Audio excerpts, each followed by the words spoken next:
The person who once saw you as their entire world now looks right through you. And here's what nobody tells you: they never actually loved you at all.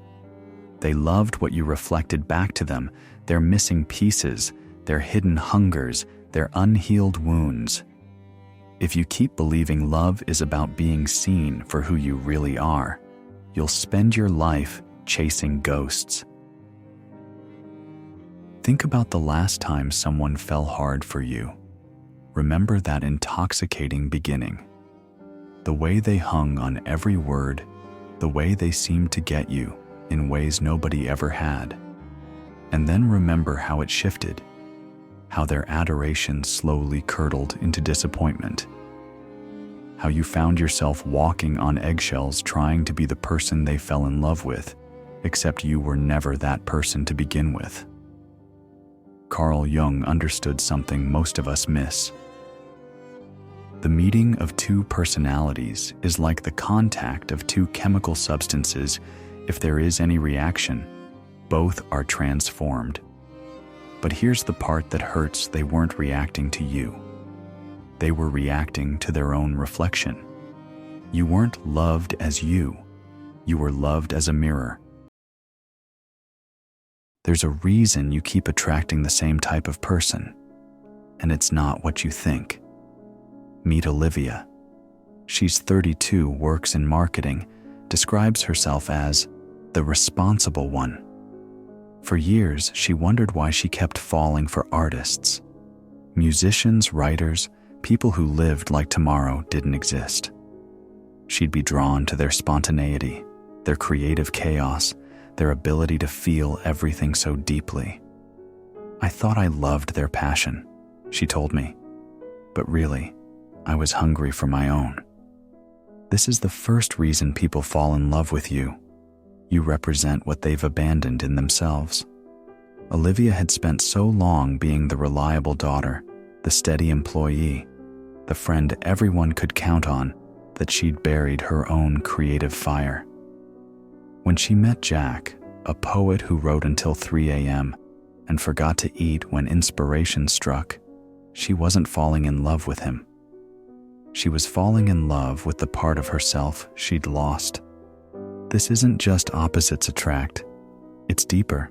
It's the unconscious mind begging for wholeness. Carl Jung psychology teaches us that we contain everything within us, every capacity, every potential. But we learn early to develop only certain parts while pushing others into the shadows. The rational person falls for chaos.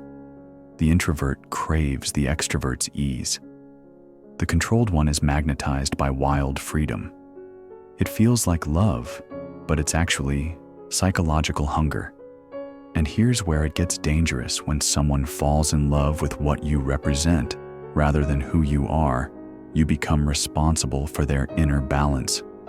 You became the missing piece of a puzzle they refused to solve themselves. Olivia found herself suffocating Jack's spontaneity, scheduling his creative time, organizing his chaotic life. She was trying to be both herself and him. Jack, meanwhile, grew resentful. The very qualities that made her attractive, her stability, her groundedness, now felt like a cage. You call it empathy, but maybe it's the way you disappear into what others need you to be. The relationship collapsed, as these projections always do, because you can only carry someone else's unlived life for so long before you start drowning in it. Think about your own patterns. Who do you keep attracting? The unavailable ones, the broken ones, the ones who need saving. Look closer. What part of yourself are you trying to love through them? This is why the most intense attractions often become the most devastating losses. You weren't just losing a person, you were losing access to the parts of yourself you'd learned to see only through their eyes. But projection isn't the only trap. There's something deeper, something that explains why certain people feel like destiny, like coming home, like meeting your other half. Jung called them the anima, and animus, the unconscious images we carry of the idealized opposite. These aren't just preferences or types. These are ancient blueprints shaped by our earliest relationships, our cultural myths, our deepest longings.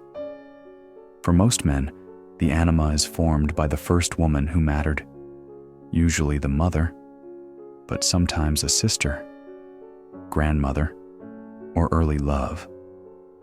This becomes the template for what feels like home in feminine energy. For most women, the animus is shaped by their relationship with father figures, creating an unconscious image of masculine strength, protection, or power. But here's what makes this so complex. These images aren't based on reality.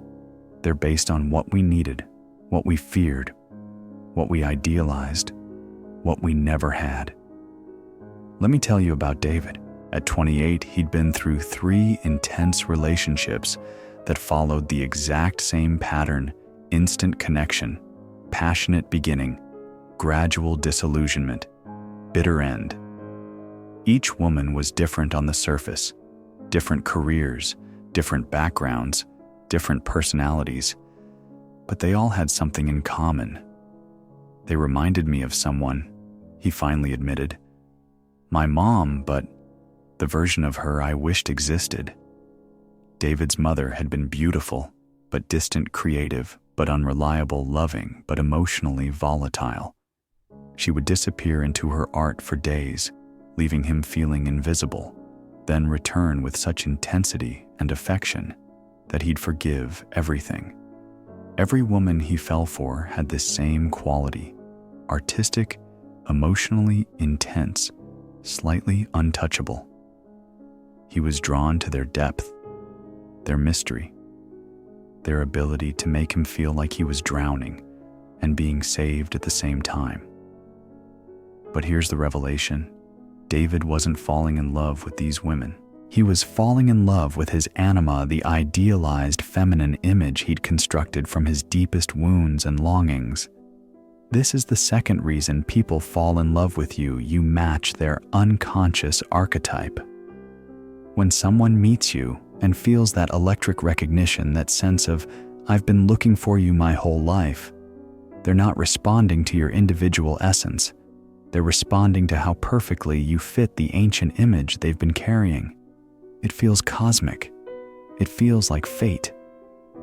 Jung understood this. The anima and animus are the bridge to the unconscious, but they are not the self. The tragedy is that archetypal love isn't sustainable. Because you're not an archetype, you're a complex, changing, multifaceted human being. And the moment you step outside their unconscious image, the spell breaks. Every time you try to fit yourself into someone's archetype, you teach them that the real you isn't worth loving. David's relationships always followed the same trajectory: intense beginning, gradual disappointment as the real woman emerged from behind the projection, desperate attempts to force her back into the archetype, and finally bitter endings when reality refused to cooperate with fantasy. I kept trying to make them into someone they never were, he realized, and they kept trying to make me into someone I couldn't be. This is why archetypal attractions feel so much like addiction. You're not just losing a person when they leave. You're losing access to your own unconscious. You're losing the container for your deepest myths about love, meaning, and home. Carl Jung. Psychology reveals that these projections serve a purpose. They're how the unconscious tries to make contact with the conscious mind. Every person you're drawn to is carrying a message about some unlived aspect of yourself, some unhealed wound, some potential trying to emerge. But when we mistake the messenger for the message, when we try to possess the projection, instead of integrating what it's showing us, we miss the entire point. We keep seeking our wholeness in other people, instead of doing the harder work of becoming whole ourselves.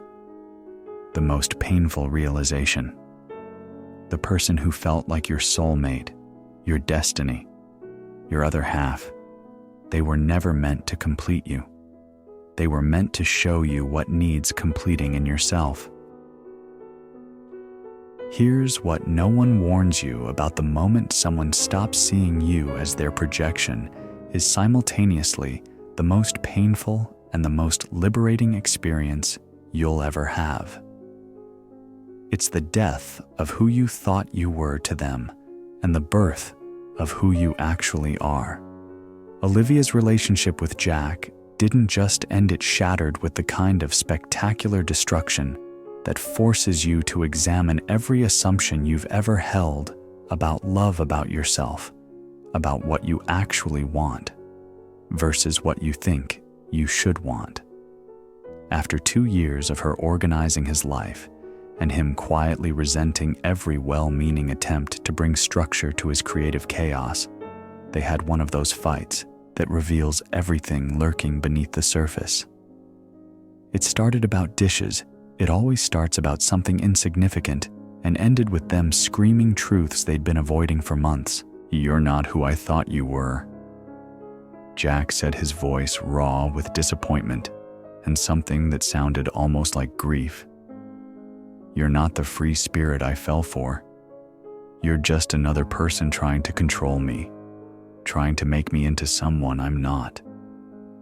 And for the first time in 2 years, instead of feeling devastated by his withdrawal, instead of scrambling to fix whatever she'd done wrong, Olivia felt something unexpected wash through her: relief. Pure, clean relief. "You're absolutely right," she replied, her voice steady in a way that surprised them both. "I was never the free spirit you thought I was. And you were never the stable, grounded partner I needed you to become. We've both been in love with people who don't exist. This is the turning point Jung called individuation, the moment you stop being a character in someone else's psychological drama and start writing your own authentic story. It's the moment you stop performing love and start embodying it. But it's not just about romantic relationships. This pattern of projection and performance infiltrates every corner of our lives. Think about the friendships where you played the perpetual supporter, always available, always understanding, never allowed to have your own needs or bad days. Think about the family dynamics where you were cast as the peacekeeper, the mediator, the one who absorbed everyone else's emotional chaos to keep the system stable. Think about the work relationships where you became the reliable one, the person everyone dumped their problems on, the one who stayed late and took on extra projects while slowly burning out from carrying responsibilities that were never meant to be yours. Every role you play to earn love is a betrayal of who you actually are. Every mask you wear to keep someone's affection is another layer between you and authentic connection. The collapse of projection doesn't just happen once in a dramatic relationship ending. It happens over and over in smaller and larger ways throughout our lives as we slowly wake up to the ways we've been performing instead of being. Each time someone stops seeing you as their ideal and starts seeing you as gloriously, imperfectly human, you have a choice: fight desperately to maintain the beautiful illusion, or embrace the terrifying liberation of being seen clearly. David's breakthrough came when Emma confronted him with surgical precision during what would become their final conversation. "I can't do this anymore," she said, her voice exhausted in a way that spoke of months of trying and failing to be someone she wasn't. "I feel like I'm in a relationship with your projection of me, not with you. You love some fantasy woman who looks like me but isn't me, and you resent me every time I fail to be her." The words hit him like physical blows because they were absolutely true. David realized he'd been carrying this idealized image of the perfect woman, mysterious but ultimately available, artistic but not impractical, emotionally intense, but never actually inconvenient, and trying to force every real woman he met to fit into that impossible template. I wasn't falling in love with people. He told me months later, his voice carrying the weight of hard-won insight. I was falling in love with my own projections, my own unhealed wounds, my own unconscious needs, and then getting angry when reality didn't cooperate with my fantasy. The hardest truth about projection is this: when someone falls out of love with you, it's often not because you changed or failed or weren't enough. It's because they're finally seeing you clearly, and the real you doesn't match their unconscious needs, their archetypal image, their projection of what they thought they wanted. This is why so many relationships feel like emotional whiplash. One day, you're their everything, their salvation, their perfect match, and the next day, you can't do anything right. The only thing that changed is the clarity of their vision, the dissolution of their projection, the inevitable collision between fantasy and reality. Carl Jung psychology shows us that these cycles aren't personal failures or evidence that we're unlovable. They're necessary stages in psychological development, painful but essential steps toward authentic relationship. Every projection that collapses, every illusion that shatters, every time you stop being someone's idealized other and start being yourself, you move closer to the possibility of real love. But first, you have to grieve. You have to mourn the love you thought you had, the person you thought they saw, the beautiful story you believed you were living together. You have to let go of the comfortable lie to make room for the difficult, liberating truth. Here's what changes everything. Instead of fighting the projections, instead of trying to maintain them or escape them, you can learn to read them like a sacred text, a map of your own psychological landscape, a guide to exactly what needs attention in your inner world. Olivia didn't just mourn her relationship with Jack. She studied it with the curiosity of an archaeologist uncovering buried treasure. What had drawn her so magnetically to his chaotic creativity? What part of herself had she been trying to touch through him? What was she hungry for that she kept trying to taste through someone else's life? The answer came in layers, like peeling back decades of conditioning and compromise. She started writing again, something she'd abandoned in college when practical concerns and her parents' worried voices convinced her it wasn't a viable path. She took improv classes and learned to be spontaneous without chaos. She let herself feel messy, complicated emotions instead of immediately rushing to manage everyone else's feelings. Most importantly, she stopped being the responsible one in every situation and started being the whole one, allowing herself to contain multitudes, to be both stable and creative, both reliable and unpredictable, both grounded and free. I realized I didn't need to find an artist to love, she reflected months later, her voice carrying a quality of integration I'd rarely heard before. I needed to love the artist in myself. I needed to give myself permission to create, to risk, to be impractical sometimes. Jack wasn't my missing piece. He was showing me the piece of myself I'd abandoned. This is the gift hidden in every failed projection, every collapsed fantasy, every relationship that felt like destiny, but ended in devastation.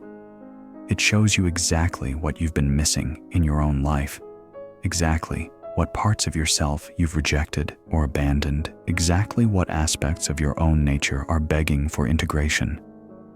Every person you fall in love with is a mirror, but instead of trying to possess the mirror or live inside its reflection, you can use it to see what needs tending in your own inner garden.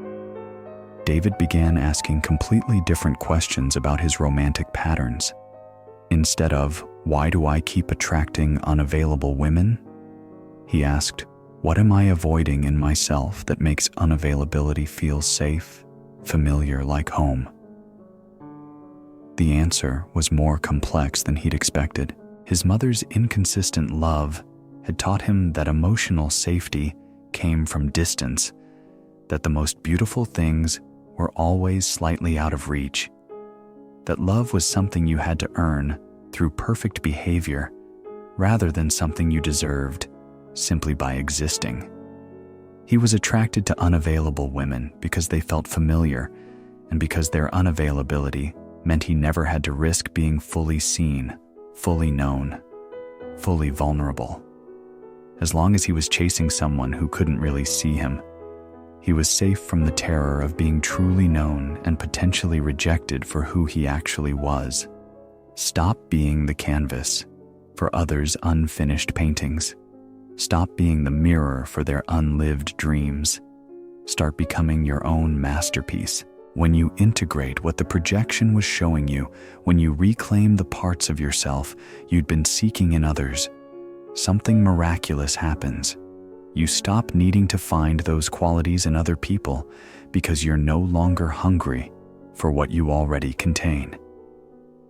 Olivia met someone new 8 months later, a steady, kind man who appreciated both her groundedness and the creative wildness she'd reclaimed. But this time, instead of falling for his creativity or his chaos, she was attracted to his ability to see her clearly, his appreciation for her wholeness, his capacity to love her contradictions rather than trying to resolve them. It felt completely different, she said, wonder in her voice. Less like starvation, more like nourishment. Less like finding my missing piece, more like two complete people choosing to share their completeness. This is what Jung called the transcendent function, the ability to hold paradox, to be both stable and creative, both independent and connected, both individual and relational, without losing yourself in either extreme. Real love isn't about finding your missing half or completing someone else's emptiness. It's about becoming whole enough to love someone else's wholeness without losing yourself in the process. Jung said it beautifully. The privilege of a lifetime is to become who you truly are. But he might have added, the privilege of relationship is meeting someone who loves who you truly are, not who they need you to be. People don't fall in love with you for who you are.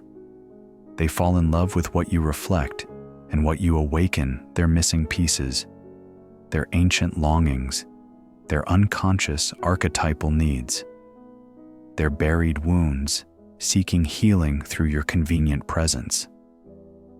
But once you see this truth, once you understand the hidden architecture of attraction, you're free. Free to stop performing love and start embodying it. Free to stop chasing projections and start choosing conscious connections.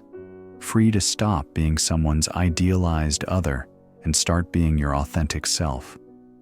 The most radical thing you can do is refuse to be anyone's salvation, anyone's missing piece, anyone's archetypal fantasy.